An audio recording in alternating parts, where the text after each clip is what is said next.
मेरा नाम है निक्षय मौर्य और आप सुन रहे हैं कथा विद निक्षय मौर्य।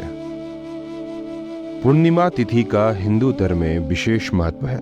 इसे धनदायक और संतानदायक व्रत माना गया है। जो लोग पूरी विधि विधान से पूर्णिमा का व्रत करते हैं वो पूर्णिमा के दिन चंद्रमा का अर्घ देते हैं। उन पर भगवान विष्णु और माता लक्ष्मी की विशेष कृपा होती है। आइए जानते हैं पूर्णिमा की व्रत कथा। द्वापर युग में एक समय की बात है कि यशोदा जी ने कृष्ण से कहा, हे कृष्ण, तुम सारे संसार के उत्पन्न करता, पोषण तथा उसके संहार करता हो। आज कोई ऐसा व्रत मुझसे कहो जिसके करने से मृत्यु लोक में स्त्रियां को विधवा होने का भय न रहे तथा यह व्रत सभी मनुष्य की मनोकामना पूर्ण करने वाला हो। श्री कृष्ण कहने लगे, हे माता, तुमने अति सुंदर प्रश्न किया है।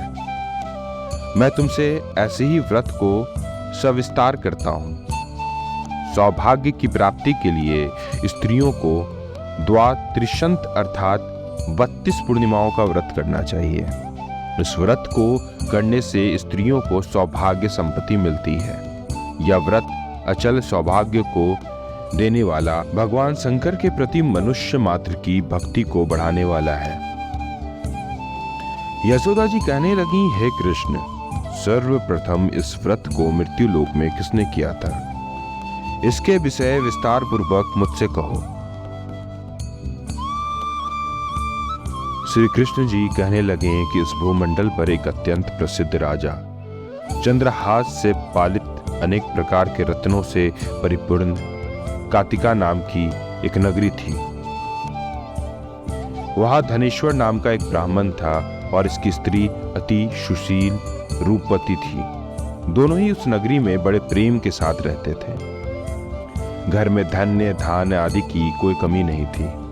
उनको एक बड़ा दुख था, उनके कोई संतान नहीं थी, जिस वजह से वह बहुत दुखी रहते थे। एक दिन एक बड़ा तपस्वी योगी उस नगरी में आया। वह योगी बाकी सभी घरों में भिक्षा मांगकर भोजन किया करता था, लेकिन उस ब्राह्मण के घर से भिक्षा नहीं मांगा करता था। एक दिन योगी गंगा किनारे भिक्षा मांगकर प्रेम पूर्वक खा रहा था कि धनेश्वर ने योगी को यह सब करते देख लिया। सब कार्य किसी प्रकार से देख लिया।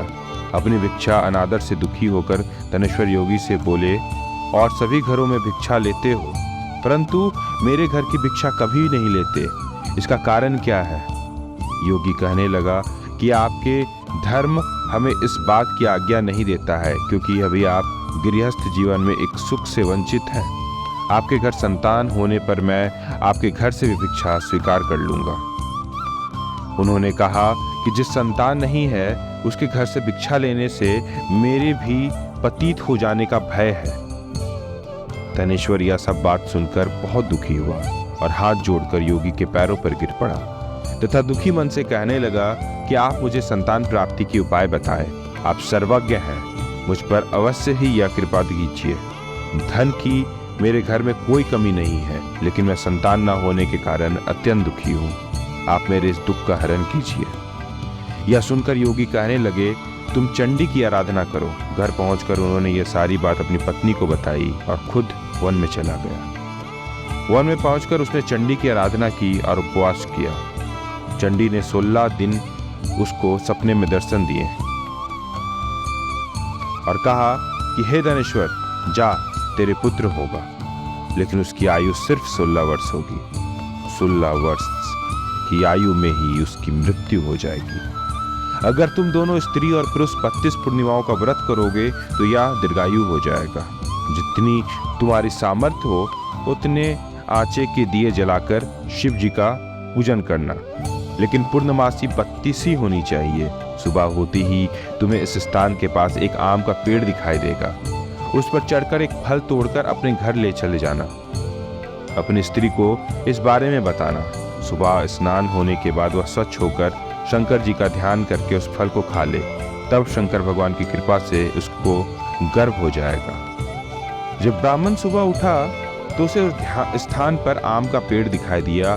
वह उससे फल तोड़ने को चढ़ा, लेकिन वह पेड़ पर चढ़ नहीं पा रहा था। यह देखकर उसे बड़ी चिंता हुई। उसने भगवान गणेश की उपासना की और कहा कि हे दयानिधि, अपने भक्तों के विघ्नों का नाश करके उनके मंगल कार्यों को करने वाले, दुष्ट का नाश करने वाले, रिद्धि सिद्धि देने वाले, आप मुझे इतना बल दें कि मैं अपनी मनोकामना पूर्ण कर सकूं। इसके बाद वह पेड़ से फल तोड़कर अपनी पत्नी के पास पहुंचा। उसकी पत्नी ने अपने पति से कहे अनुसार इस फल को खा लिया और वह गर्भवती हो गई। देवी की कृपा से उसे बहुत सुंदर पुत्र पैदा हुआ। उसका नाम उन्होंने देवीदास रखा। माता पिता के हर्ष और शोक के साथ वह बाल बढ़ने लगा। भगवान की कृपा से बालक बहुत ही सुंदर था, सुशील और पढ़ाई लिखाई में भी बहुत निपुण था। चंडी जी के कहे अनुसार उसकी माता से 32 पूर्णिमासी का व्रत रखा। जैसे ही 16वां वर्ग लगा, दोनों पति पत्नी बहुत दुखी हुए, कहीं उनके पुत्र की मृत्यु न हो जाए। उन्होंने सोचा कि अगर उनके सामने यह सब हुआ तो वह कैसे देख पाएंगे। तभी उन्होंने देवीदास के मामा को बुलाया और 1 वर्ष के लिए देवीदास को काशी में पढ़ने के लिए भेज दिया। 1 वर्ष के बाद उसे वापस लेकर आ जाना। देवीदास अपने माता के साथ एक घोड़े पर सवार होकर चल दिया। उसके मामा को भी यह बात पता नहीं थी। दोनों पति पत्नी से 32 पूर्णिमासी का व्रत पूरा किया। दूसरी तरफ मामा और भांजा दोनों रात गुजारने के लिए रास्ते में एक गांव में रुके। उस दिन उस गांव में ब्राह्मण की कन्या का विवाह होने वाला था। जिस धर्मशाला में वर और बारात के बाकी लोग रुके हुए थे, उसी धर्मशाला में देवीदास और उसका मामा ठहर गए। उधर कन्या को तेल आदि चढ़ाने के बाद जब लग्न का समय आया तो वर की तबीयत खराब हो गई। वर के पिता ने अपने परिवार वालों से विचार विमर्श करके कहा कि वह देवीदास मेरे पुत्र जैसे ही है, मैं इसके साथ लगन करा दूं और बाद में बाकी सारे काम मेरे बेटे के साथ पूरे हो जाएंगे। ऐसे कहने के बाद वर के पिता देवीदास को मांगने के लिए उसके मामा के पास गया और उन्हें सारी बात बताई। मामा ने कहा कि कन्यादान में जो कुछ भी मिलेगा वो हमें दे दिया जाए। वर के पिता ने बात स्वीकार कर ली। इसके बाद देवीदास का विवाह कन्या के साथ संपन्न हो गया। इसके बाद वो अपनी पत्नी के साथ भोजन न कर सका और मन में विचार करने लगा कि न जाने यह किसकी पत्नी होगी। यह सोचकर उसकी आंखों में आंसू आ गए। तब वधू ने पूछा कि क्या बात है, आप उदास क्यों हैं? तब उसने सारी बात अपनी पत्नी को बता दी। तब कन्या कहने लगी, यह ब्रह्म विवाद के विपरीत है।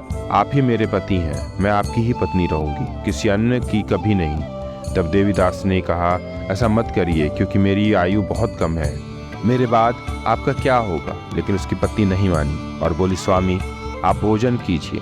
दोनों रात में सोने के लिए चले गए। सुबह देवीदास ने पत्नी को 4 नगों से जड़ी एक अंगूठी दी और एक रुमाल दिया और बोला कि हे प्रिय, इसे लो और संकेत समझकर स्थिर चित्त हो जाओ। मेरे मरण और जीवन जानने के लिए एक पुष्प वाटिका बना लो, उसमें सुगंधी वाली एक नव मलिका लगा लो, उसको प्रतिदिन जल से सींचा करे और आनंद के साथ खेलो कूदो। जिस समय और जिस दिन मेरा प्राणत होगा उस दिन यह फूल सूख जाएंगे।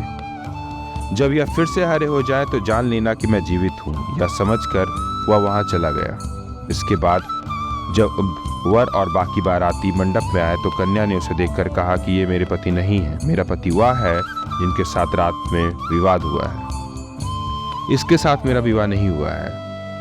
अगर यह वही है तो यह बताए कि मैंने इसके क्या दिया था। साथ ही कन्या दान के समय में आभूषण मिले उन्हें दिखाए। कन्या की ये सारी बातें सुनकर वह कहने लगा कि मैं यह सब नहीं जानता। इसके बाद सारी बारात अपमानित होकर लौट गई। भगवान कृष्ण बोले, हे माता, इस प्रकार देवीदास काशी चला गया। कुछ समय जब बीत गया तो एक सर्प उसको डसने के लिए वहां आया, लेकिन वह उसको काट नहीं पाया क्योंकि उसकी माता ने पहले ही 32 पूर्णिमा का व्रत लिया। इसके बाद खुद वहां काल पहुंचा। भगवान की कृपा से तभी वहां माता पार्वती और भगवान गणेश आ गए। देवीदास को मूर्छित दशा में देखकर माता पार्वती ने भगवान शिव से प्रार्थना की कि महाराज, इस बालक की माता ने पहले ही 32 पूर्णिमा का व्रत कर लिया है, आप इसको प्राण दें। भगवान शिव ने माता पार्वती के कहने पर इसे प्राण दान दे दिया। उधर उसकी पत्नी उसके काल की प्रतीक्षा कर रही थी। उसकी पत्नी ने जाकर देखा कि पुष्प और पत्र दोनों ही नहीं है तो उसको बहुत आश्चर्य हुआ और जब उसने देखा कि पुष्प वाटिका फिर से हरी हो गई है तो वह समझ गई कि उसका पति जिंदा हो गया है। इसके बाद वह बहुत ही प्रसन्न होकर अपने पिता से कहने लगी कि मेरे पति जीवित हैं, उनको ढूंढिए। जब 16वां वर्ष व्यतीत हो गया तो देवीदास भी अपने मामा के साथ काशी चल दिया। इधर उसकी पत्नी के परिवार वाले उन्हें ढूंढने के लिए जा ही रहे थे कि उन्होंने देखा कि देवीदास और उसका मामा उधर ही आ रहे थे। उसको देखकर उनके ससुर बहुत प्रसन्न हुए और उसे अपने घर ले गए। वह सारा वग्र इकट्ठा हो गया और कन्या ने भी उसे पहचान लिया। देवीदास इसके बाद अपने मामा और अपनी पत्नी को लेकर वहां से चला गया। उसके ससुर ने भी उसे बहुत धन दहेज दिया। जब वह अपने घर की तरफ चल रहा था तो उसके माता पिता को लोगों ने खबर दी, तुम्हारा पुत्र देवीदास अपनी पत्नी और मामा के साथ आ रहा है। ऐसा समाचार सुनकर पहले तो उन्हें विश्वास नहीं हुआ, लेकिन जब देवीदास आया और उसने अपने माता पिता के पैर छुए तो देवीदास ने माता पिता उनका माथा चूमा और दोनों को अपने सीने से लगा लिया। दोनों के आने की खुशी में धनेश्वर ने बहुत दान दक्षिणा ब्राह्मणों को दी। श्री कृष्ण जी कहने लगे कि इस तरह धनेश्वर को 32 पूर्णिमाओं को व्रत के प्रभाव से संतान प्राप्त हुई। जो स्त्रियां इस व्रत को करती हैं वह जन्म जन्मांतर तक वैधव्य का दुख नहीं भोगती और सदैव सौभाग्यवती रहती हैं। यह मेरा वचन है। यह व्रत संतान देने वाला है और सभी मनोकामनाओं को पूरा करने वाला है।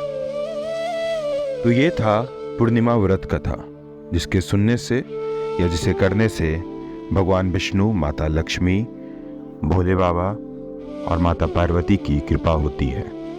ऐसे ही अन्य कथाओं के लिए सुनते रहिए कथा with your story teller Nikshay Maurya. ऐसी कथाएं हम आपको सुनाते रहते हैं। अगर आपको हमारी कथा अच्छी लगती हैं तो इसे लाइक करें, शेयर करें और हमारे चैनल को सब्सक्राइब करें।